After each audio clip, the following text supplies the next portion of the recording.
উপস্থিত ঐতিহ্যবাহী গোপালনগরের মান্যগণ্য ব্যক্তিগণ, উপস্থিত আমার পরিবেশক বন্ধু, সকলের প্রতি আমার আন্তরিক সালাম, আসসালামু আলাইকুম।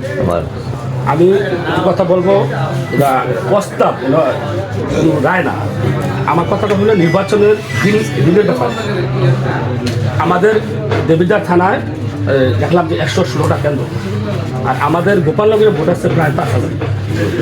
আমি গোপালনগরবাসীর পরিশ্রমে এবং ঐক্যবদ্ধে আমরা সেরাটা দিতে চাই, সেরাটা মাত্রেও যে আমরা যে ভোটার এনে আমরা এই 116টা কেন্দ্রের মধ্যে যেন আমরা আসতে থাকি, ভোট কালেকশনটা এ ব্যাপারে আমি আপনাদেরকে মানে একটু বলতে চাই। সুন্দর ব্যাপারে বলতে হলে কি করতে হবে, আমাদের গোপালনগরের 3টা ওয়ার্ড ভিত্তিক অনুযায়ী বাড়ি বাড়ি মহল্লা পাড়াপতি আপনারা 2 জন করে দায়িত্ব দিয়ে দেবেন, যে তাদের মাধ্যমে একটা ভোটও যেন বাড়িতে না থাকে, সবাই কেন্দ্রে এটা আমার প্রস্তাব আপনাদের, আর কিছু না। আর নির্বাচনে আগ পর্যন্ত আমরা অবশ্যই আমরা নির্বাচনে বলতে চাই।